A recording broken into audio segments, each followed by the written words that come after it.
Welcome. This is Geraldine Danaher from the Writer's Flashlight, where we explore the importance of shedding light on facts, especially in today's world of fake news and AI. Even when we write fiction, we have to make sure our stories are authentic, and the only true way to do that is interviewing people who are in some way connected to the world we are writing about. In my most recent novel, my protagonist watches as her best friend gets tangled in the world of domestic sex trafficking. For those of you unsure of what this means, Polaris Project is an excellent place to learn the basics. Polaris Project is a non-government, nonprofit group that collects data and offers services to help those trapped in this modern-day slavery. Feel generous. Go ahead and donate to their cause. You can also head over to my blogs. I've interviewed directors of safe houses, talked to survivors, and attended the Institute to Address Commercial Sexual Exploitation Symposium at Villanova University. Today, I'm giving a phone interview to Gina Jernukian, the founder of Soul Survivor, Inc. This is a national nonprofit organization that works to remove or transform brand markings from sex trafficked survivors. Branding is the heinous practice of tattooing, cutting, or burning symbols into a human to show ownership. Why am I researching this topic? There's an element of branding introduced in my first YA novel. I reached out to Gina, and she was kind enough to share her time so we can better understand the physical and psychological effects of branding human beings. This podcast summarizes our phone conversation with actual taped footage.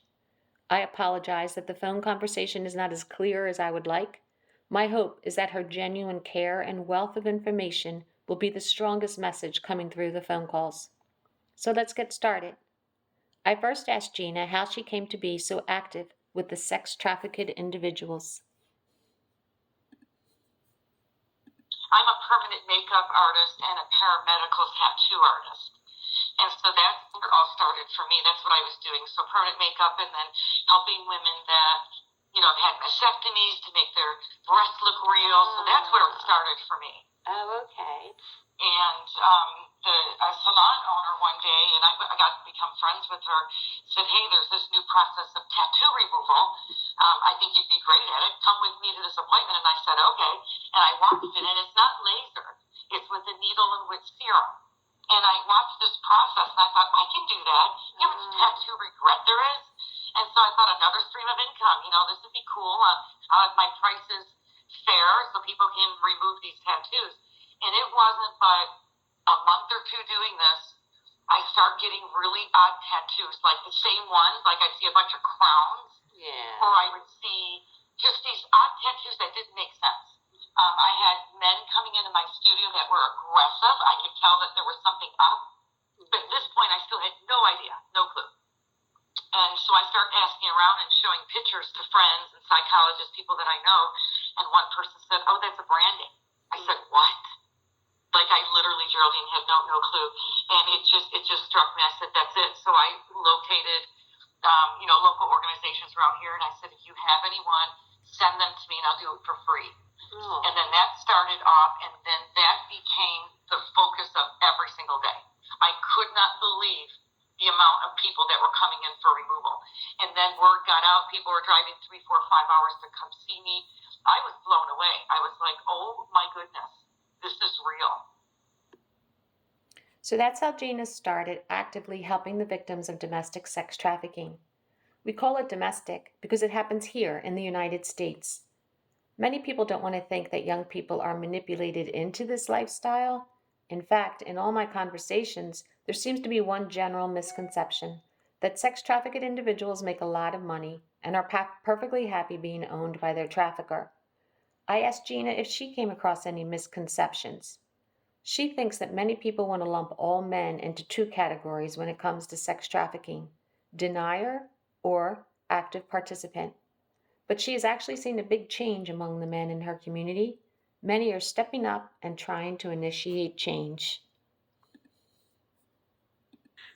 Maybe not the misconception, but the idea that you personally have met so many men that have, and especially the last 3 years, wanted to have a positive influence in what's happening. Yes. Okay. And I do have something to add to that. Okay. But yes, if they've opened organizations, my one friend is buying an apartment building to house these girls. Really? He's helped me get 3 girls into apartments. He's bought all the furniture.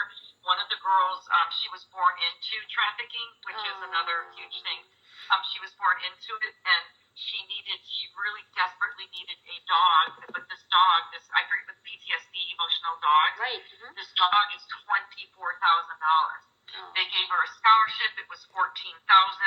We raised the money, and my friend, that are a bunch of guys, gave me $9,000 to give her toward. Now she sleeps. She can sleep now. This dog knows when she's having a panic attack. This dog can sense everything. It's amazing. Now, do they have a website or anything? Because I can plug them too. Or do they work yes, by? I'll send it to you. Yeah. It's hard to find them only because the name they chose is so well. It's called CARE, CARE, the CARE org. But if you pull it up, you're going to find 10 different CARE organizations. Yeah. But so I'll send it to you. Yeah, because then what I'll do is I'll link in a blog that I'll write after we talk. You can find the link to the care.org website on my website or in the notes below. I wondered then about the tattoo industry itself. How does one woman in a local community in Arizona, make her idea go national? I wondered, was there a willingness from the tattoo industry itself from the very beginning of wanting to help her? Just by word of mouth, and there's someone out there that'll help. By 2016, I have to look, 16 or 17, we became a nonprofit. Oh, okay. So, yeah, prior to that, I was just doing it. Send them. I never say no. Just send them. I will help them. And then I start recruiting local tattoo artists here in the area. People that did laser, people that did cover-up, anything. Just people that I knew through the industry, aesthetics. Because sometimes the the brandings aren't tattoos. They're carvings in the skin. Yeah. Sometimes they're carvings in the skin from a knife. There are burns, there's stuff like that, so we also needed estheticians. With Soul Survivor Inc. branching out from Arizona to all around the United States of America, I figured it would be very difficult to manage the tattoo salons. So I asked Gina how the different sites are established across the U.S. and how she keeps an eye on all of it, because to Gina, ensuring the safety of these branded survivors is a top priority.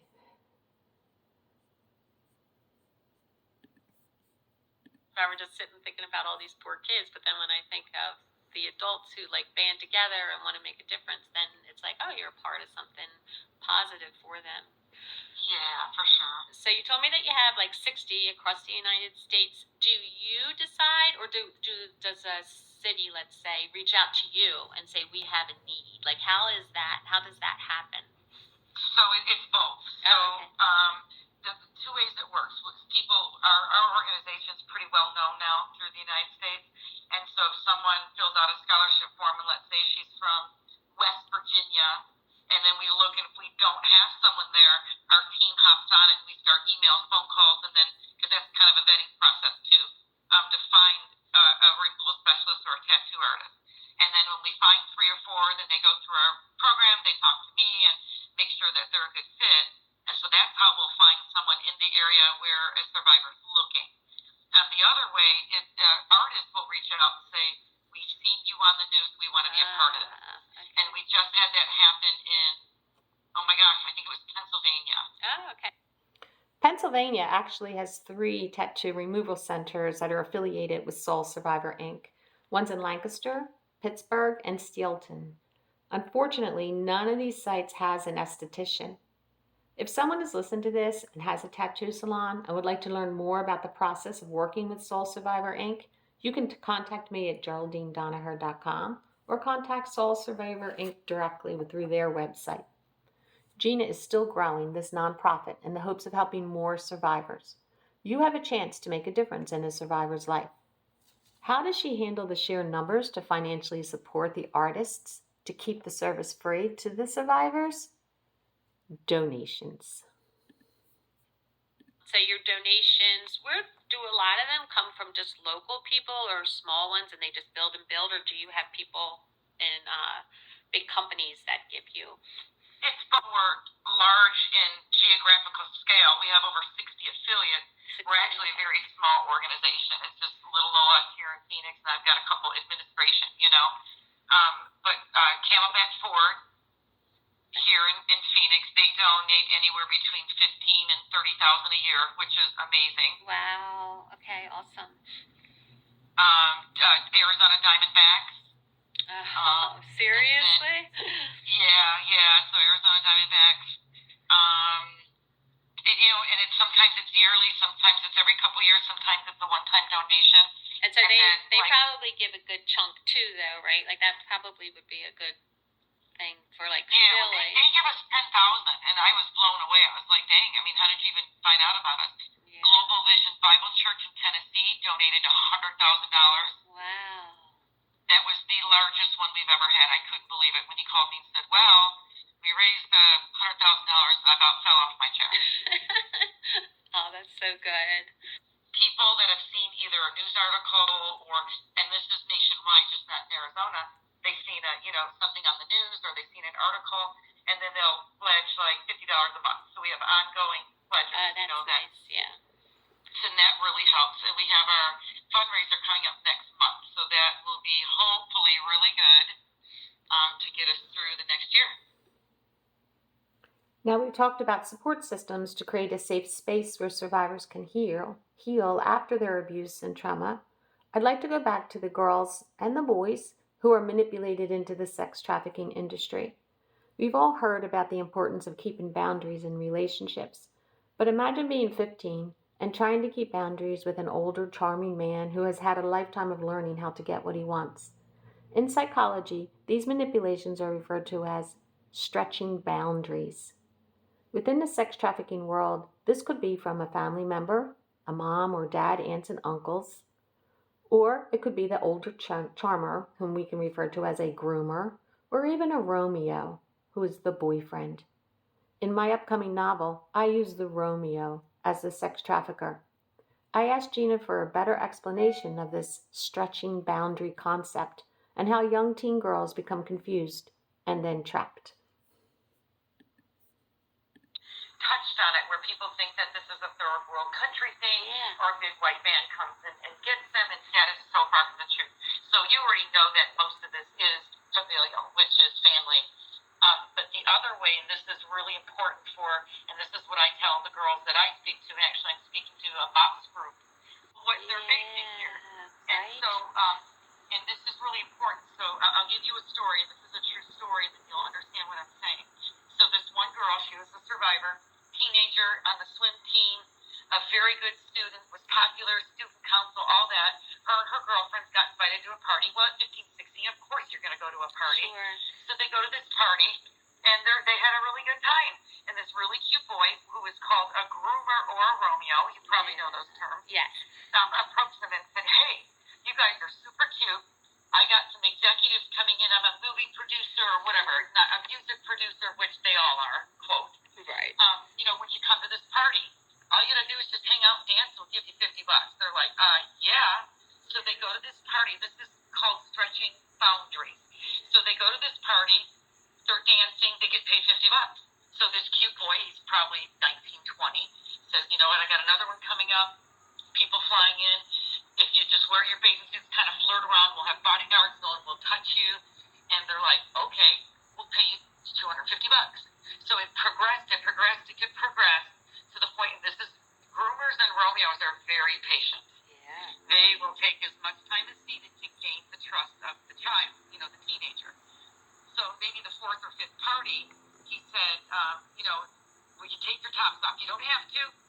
No one will touch you, but if you do, we'll give you $500. Yeah, because then they're thinking they can. Well, yeah, and so at this point, the girls are like, "Okay, I mean, they're all in, and of course he's got bodyguards, and of course he probably staged someone trying to touch them and then him get beat up or something. He staged that. So here they are, and the next thing you know, they're trafficked. They're out of the country, or out of the state or somewhere else. And this grade A student that was on the swim team and on student council, in 6 months' time, she's being sold 20 times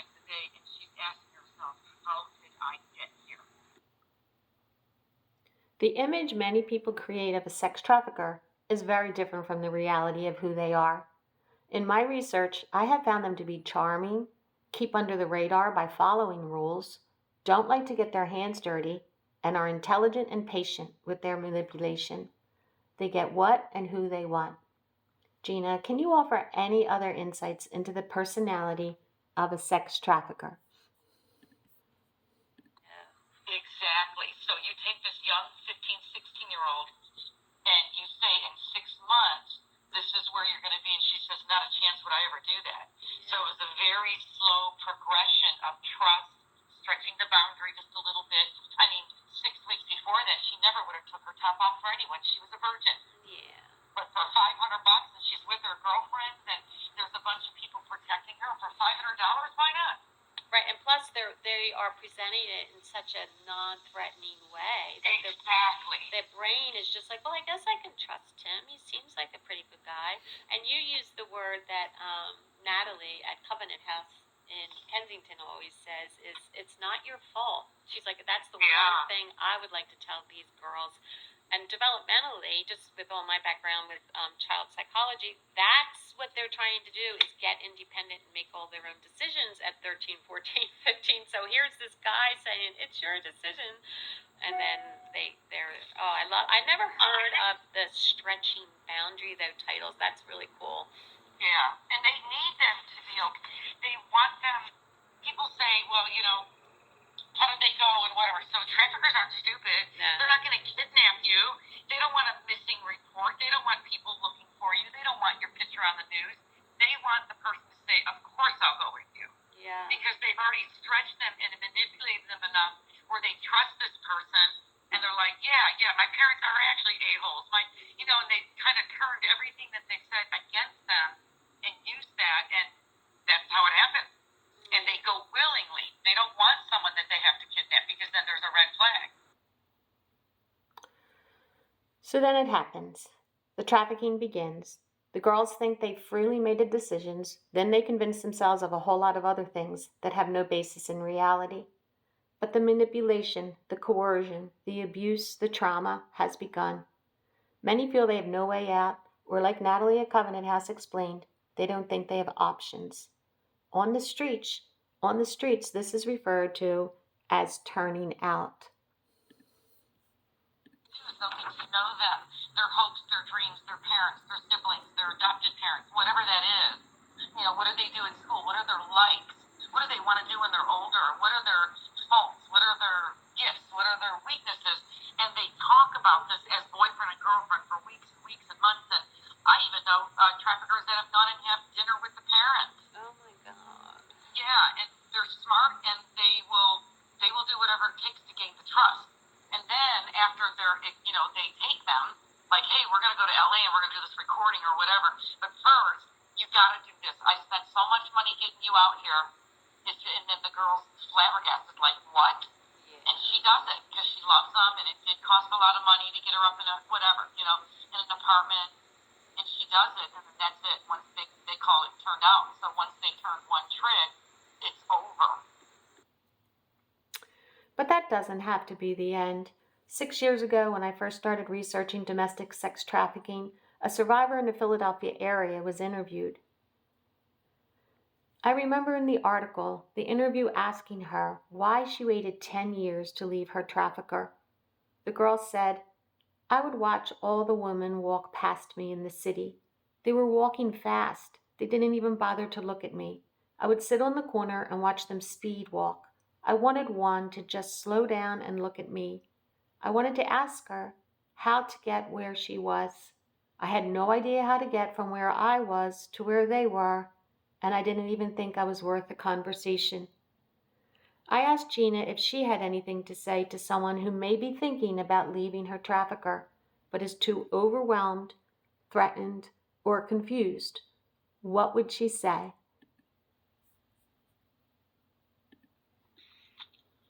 That it's going to be okay. That it's going to be hard. Because they're coming from one world and jumping into a world they know nothing about.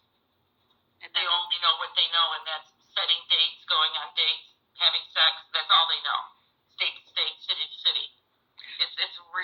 hard for them, but it's worth it. Find an advocate, find safety, and I'll give you, it's step.how. That's the STEP resource app that myself and survivors built over the last 3 years. Oh, okay. Yeah, I didn't come across that. STEPHOW? Yes, STEP, like taking a step. Yeah. STEP, it's Survivors Together Elevating People is what that stands for. Oh. Then .how, H-O-W. And it's not loaded yet, so it's not out for the public yet. We're just loading all organizations in right now. I love that. But once it's ready, which we're thinking January of 2025, anyone can, I don't care if it's DV, domestic violence, doesn't matter what it is, drugs, they can go to step.how, put in their zip code or city, and then click on food, shelter, STD screening, pregnancy, transportation, attorney, whatever they need. Oh, that's so awesome. Oh, I Yeah. love that. Okay, so you're honestly moving towards, continuing what you're doing and branching out even further. So that's great. Whose Yeah. idea was that? Did you come up that with like a group of people or just yourself and then reached out to people? How did that grow? The neat thing about the Step How app is that Gina actually did it with the survivors. She had people working with her when she was coming up with that idea. Gina's kindness and generosity continues to grow outward so she can reach more and more people. With just a click of a button, people are going to be able to get help within a 100-mile radius. They can be seen and they can be heard. It's set to launch in early 2025, so I'm going to be doing everything I can to get Philly area services registered on it. Please contact me if you have any suggestions so I can send an organization the registration link. Well, that's it. My very first podcast. I want to thank Gina for agreeing to do this with me and for being a bright light in a sometimes very dark world. This is Geraldine Danaher, turning off the writer's flashlight. Until the very next time.